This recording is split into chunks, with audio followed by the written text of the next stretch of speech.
This is Hollie Kozak, OATA Hall of Fame, class of 2015. I just want to start with you telling us how you got interested in athletic training and give a brief synopsis of your career thus far.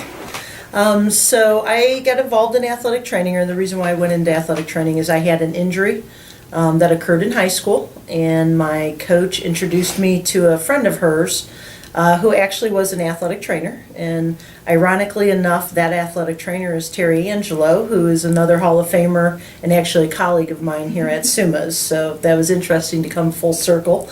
The person who introduced me to the field, I actually now get to work with. My career, I started off as a junior college athletic trainer. From there, I went and worked with an orthopedic surgeon in a rehab clinic. I spent about 5 years there doing outpatient rehab as well as covering 2 high schools. From there, I was actually promoted to the director of rehab for his facility and still covering 1 high school at that time. I was very fortunate to have the time with him where I got to learn all kinds of skills, and he allowed me to kind of expand my horizons and try new things. That prepared me to go on to my next position, where I was starting up a sports medicine program out in Youngstown area. We also had a sports performance program there that we were able to initiate and bring on board. From there, I've come to Suma Health System. Started off as the manager of sports health. Had the opportunity to be promoted to oversee the orthopedic service line. And now in my current position, I am actually a division director, so I oversee the practices for a variety of the surgical subspecialties. Perfect.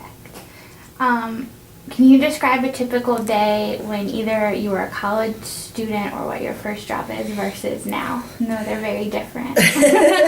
We'll start with as a college student, you obviously get up, go to class. I also was a student athlete while I was in college, so then I would go to practice. While I was at practice, I also was a athletic training student, so I would prepare the team prior to going out to practice myself. I also had the opportunity, I worked with volleyball and traveled with them, so I had gone through when it was the internship route versus the accreditation route. So really the number of mass hours that we put in was pretty crazy. When you weren't in class, you were usually covering practices or traveling with teams. Now, my current day, actually this is new, but my current day can start anywhere from 6 in the morning. Usually I try to do 8 o'clock. Pretty much spend a lot of time going to physician offices, answering emails, trying to put out fires, things of that nature. Try to get done, if I can, by 6 o'clock. End up doing a number of jobs and things at home, which as an athletic trainer, that's just what we do. So really this transition into this new position, we've always been groomed that you make sure that you take care of patients, and whatever that needs to be, that's what you do. And that's really what this role is now as well. Yeah. How did you first get involved in the OATA? Actually, it was kind of funny. I was actually very intimidated by the leaders of the OATA when I first started out as a young athletic trainer. But I did have a athletic trainer, actually Kim Peer over at Kent State, reached out to me. I was on a committee with her. Ironically enough, nobody else from the committee had showed for this meeting while we were at OATA, so we went and we had a coffee together, and she had just asked, have you ever thought about getting involved, found out a little bit more about me, and kind of took the time to get to know me and encourage me, and I guess you can say the rest is history. What are your favorite memories from being involved in the OATA? Man, there's a lot of them.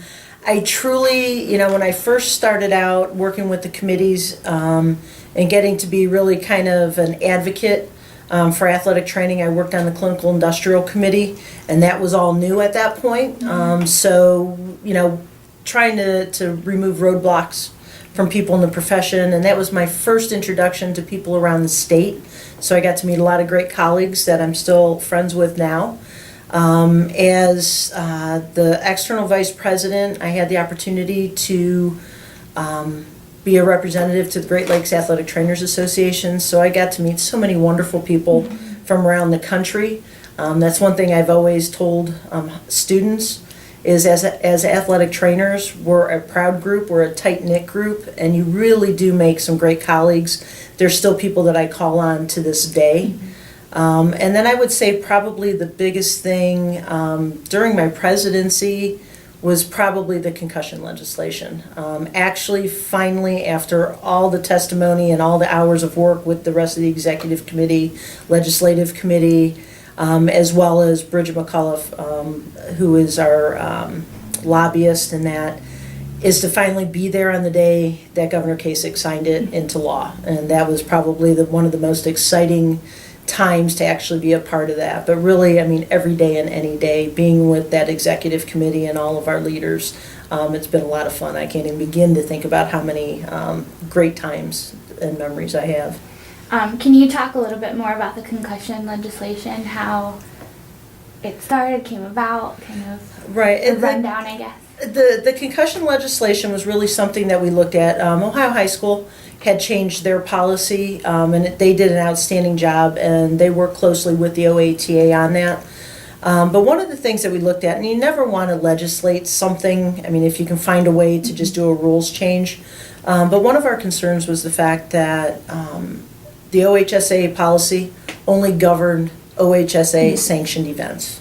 So really what ended up happening was we looked at cheerleading, we looked at lacrosse, which was still really a club sport at that time, and you think about the amount of injuries and concussions that occur, plus we kept saying, what about the youth sports?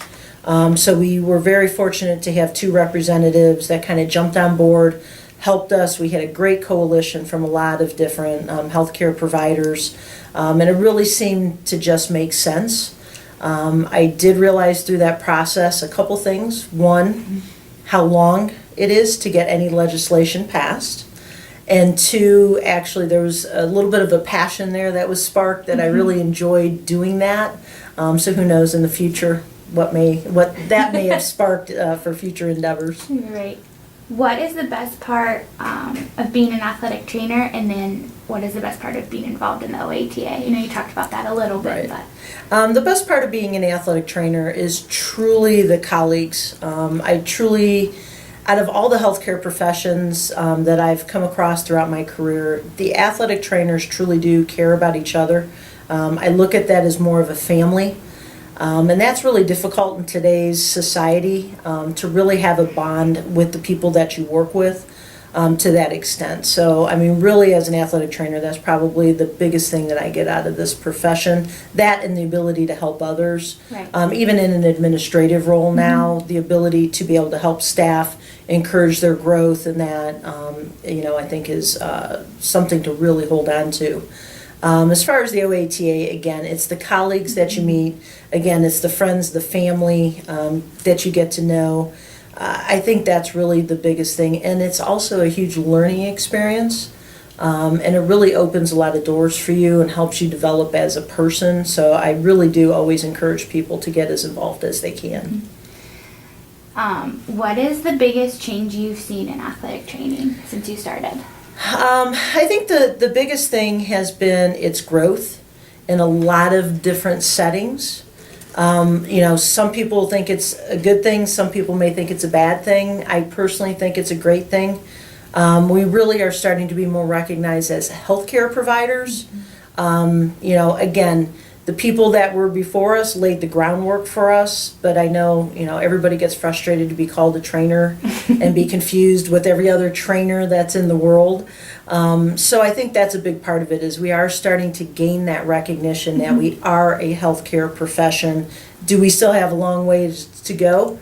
Yes, but I think with the leadership with the OATA and on the national level, I think we will get there. Hopefully we'll have that full recognition as full healthcare providers and reimbursement before I retire. I know there's a lot of us that are hoping that.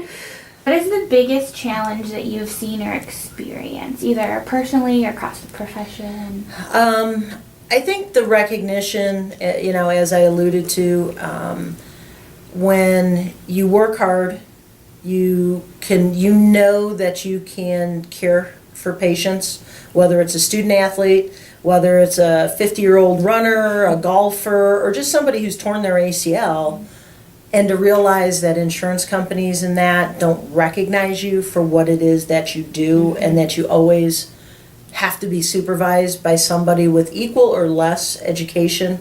I think that's probably been the biggest challenge. But again, it also has sparked that passion piece of no, it's not right. So we all have to work together to change that and change people's perceptions. Right. So, I've always been a firm believer when there's a challenge, you can complain about it or you can actually do something about it. And I always feel if you're not a part of the solution, then you're a part of the problem. So again, that's another way to step up within the association and say it's not right and we need to change things and get involved. Right. So going along with that, is that the one thing that you would change in athletic training, is the recognition, or is there anything else that you think you would change? I think one of the biggest things just changing is really all working together to change mindset. I'm somebody who doesn't go along with, well, this is the way we've always done it. Right. Every other profession and every other healthcare profession is growing and advancing. So I think we as athletic trainers do need to get out of our comfort zones and really look at what it is and what does our background allow us to do, and not be afraid to push the borders a little bit and kind of to get out of our comfort zones. Again, if it's within our scope of practice, but it might be a different setting, those are things that we have to change. I had a mentor of mine many years ago say sometimes we're our own worst enemies as athletic trainers because we don't like to make waves. We want to just treat patients, do a good job at it, treat student athletes and do a good job at it, but we have to stand up for ourselves because nobody else is going to do it for us. Right. Going along with that, in your career, is there anything you would have changed?